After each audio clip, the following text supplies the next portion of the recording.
So while she's staring at her phone real quick, I'm gonna go ahead and introduce myself and introduce her. Welcome to Chocolate Easter Eggs. My name is Joseph. This is my wife, Sedana. If you haven't been following, check out the previous 2 episodes. We've been doing what we've been calling the Kaleidoscope Challenge. Basically, what we do, we pick up the bucket with a whole bunch of different colors in it, swirl it around, pick a color, and that is the episode that we watch from the Netflix TV show called Kaleidoscope. The reason why is because the Netflix people say that if you watch Kaleidoscope in any order, except for the last episode, which is the white episode, you'll still be able to understand the show and you'll still have a good time. So after watching it one day, we were just like, yo, let's go ahead and just watch random episodes. And I was like, yo, let's do a Kaleidoscope challenge. Just pick a color out the bucket and make it happen. And that's what we've been doing. So today we picked the color red wine. And we've been sipping our red wine. At least I have. Yeah, she's been sipping it. I had one glass. Oh my gosh. And now we're ready to talk about Kaleidoscope with our red wine. Oh my gosh. That's how subliminal messages work. So today what we're gonna do something a little bit different. We're gonna pick our top 3 chocolate Easter eggs, or the 3 things from the episode that really resonated with us the most.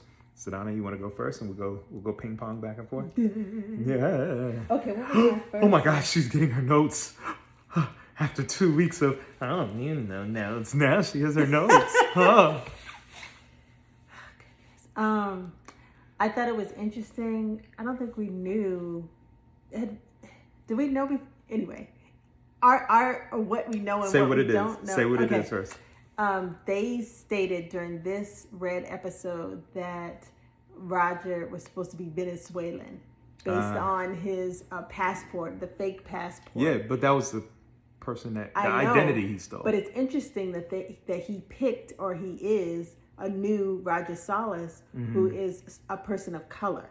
Whereas previously, Roger Salas was not a person of color. And what we know, because we had seen it before, was that the original Roger Salas? The original Roger Salas. He was never a person of color. He was a Hispanic person. I don't think so. No, the passport showed a very fair-skinned person. Venezuelan. Yeah, Venezuelan. But I'm I see what saying you're saying.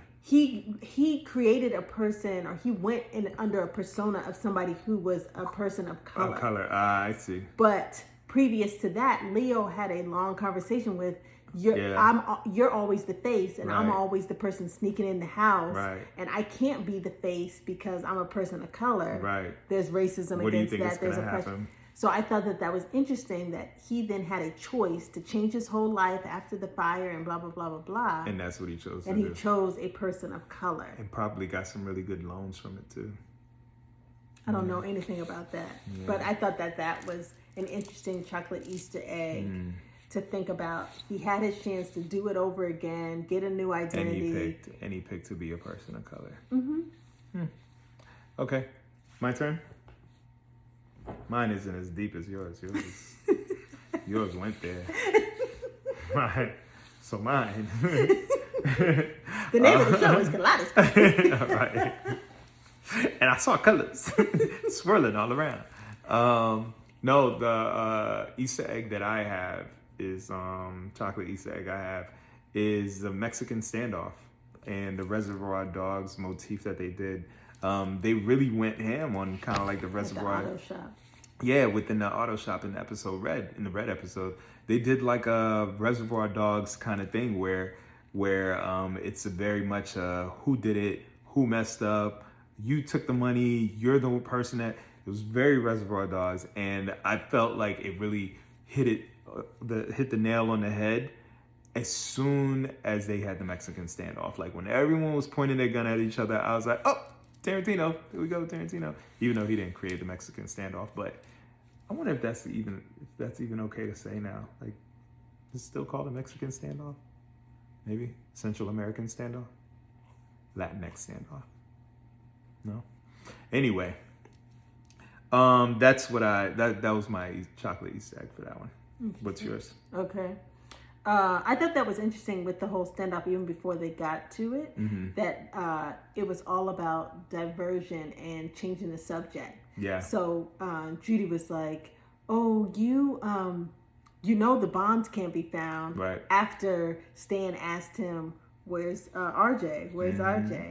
And then when Judy asked Leo, where was everybody, or where were the bonds? Right. Leo turned his head because Stan was coming in via Lyft or Uber. Yeah. So it was like all about... Everybody was like, everyone was trying to avoid explaining their position or where they were and at so the time. the end result was the standoff. The standoff. Because nobody really wanted to come clean. Nobody got any answers. Because we know what she did. We don't know yet what she did, but we know what she did.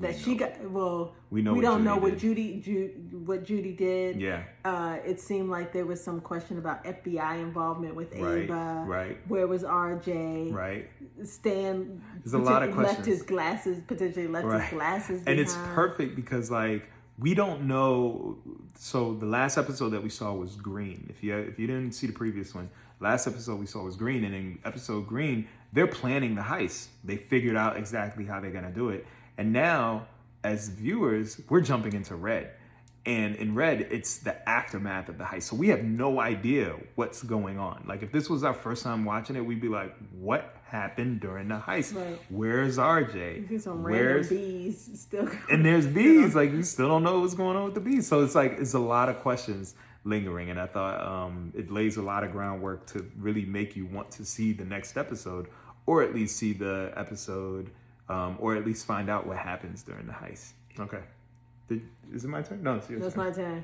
Go. My second one is not a huge Easter egg, but the fact that as Hannah and Salas are kind of like finishing up and everything is being drained from the vault, he says, oh no, you can leave now, the storm is over.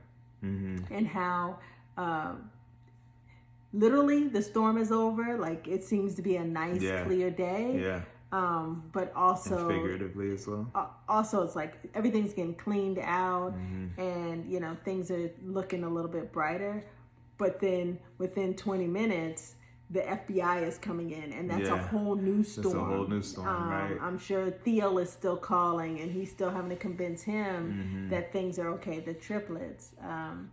So him just saying the storm is gone, literally and figuratively, him thinking that and stating that. Yeah. But in actuality, it's like the storm is really just beginning. Right.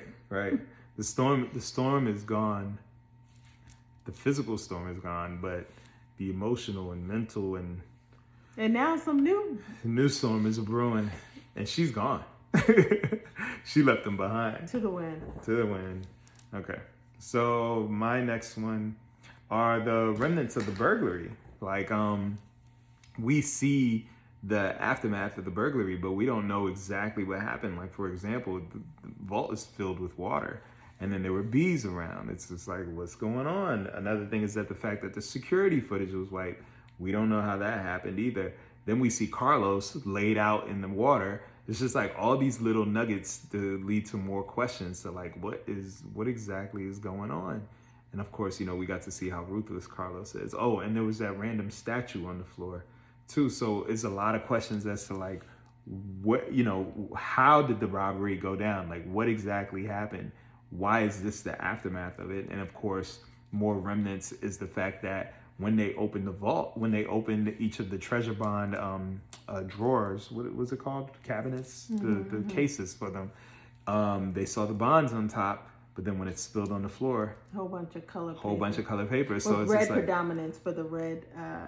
more red motifs, more red, and Hannah was wearing red too. Yeah, she was. So that's the next one for me. It's just all the little remnants, all the remnants of the robbery.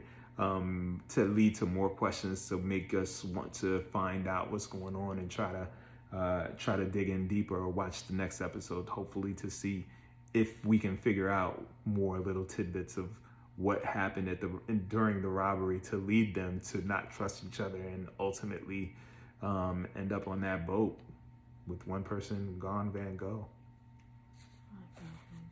Yeah, he got Van Gogh. And Stan. Stan got Van Gogh. There's no ear. Okay, what's your next one? My last one is the Funkadelic song at the very end. What is it? Can you get that? Can you get to that? and how apropos that song is, and the lyrics about reaping what you sow and getting to that, and how it's all about basically you do the dirt, you pay for it, and you have to pay for your debts. Yeah. And so that's playing as they've gotten on the boat to get away from this standoff and the killing of Carlos and his men, and not physically having the bonds or money in their hand. Yeah. So reaping what they sow, and then hearing the monologue, thinking about the monologue that was stated in the very beginning of Leo saying, we don't know when it went bad or what went down, but it was a mess, basically. Right. And it was a mess because of them. Yeah. Each and every one of them. Now they're missing RJ and they're missing Bob. Right. And the question of, can you get that? What is it exactly they're trying to get? They're trying to get the bonds? No, they're trying to get away. And can they get that? And according to Judy, Leo was never about the money. No. And he still never stated, he still was never able to say to Stan, and Stan was never able to get from him, well, why did we do this whole thing if you don't know where the money is? Right. And it seems like Judy is intimating that she didn't care about the money. Right. But us as viewers, we know that it's revenge. We know that it's revenge because we've seen it in the green episode and also in yellow. What was the first one we saw? No, it wasn't yellow. Blue. No, blue was the last one we saw. I'm sorry. Green was the first one. Mm-hmm. Money green and then blue. Yeah, money green then blue. Yeah, so green light, then I'm blue. So it's deep. Okay, next one, last one for me.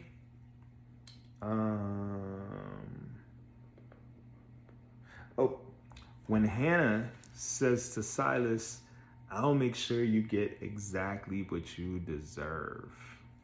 That one hits a little bit too hard. And the way that she said it too, she had, her black side came out on that one. She might be fully black though. Anyway, she pulled that one out. Cause first time viewing it, you know what she's implying by that. And even this time, we know what she's implying by that. But her dropping that to him, to his face, and for him to not pick that up, it's it's a perfect little touch that they did there, because it's not necessarily something sinister. It's not a sinister thing. She's been on his side from Jump Street, by his side from day one, and he has been her mentor. He has been her tutor, and he's taught her everything that she's known. And now she knows the truth about what happened to her mom. And she's just like, oh, you're going to get exactly what you deserve. Of course, we don't know that being the first time viewers, you know what I mean? But, as an Easter egg, it's kind of sweet to hear her say that. But up until this whole time, you've seen her as this devoted employee that's like, whatever you need, I'll come in the middle of a storm, I'm on top of it. Right. Who's busting into our stuff, has a back door, I'm on top of it. No, it can't be that. Like, she seems to be very devoted and is not an inside man for anybody. Yeah, between green and blue, we don't know if she's done anything. We don't see her doing anything. All we see her is just living her day-to-day life. And so now she looks tired when her sister comes and picks her up. Yeah. And she's like, it's a long how'd night. it go? And she's like, Just drive. Like, I'm finally able to just be my normal self in this car with you as my sister, because you know everything. We did it.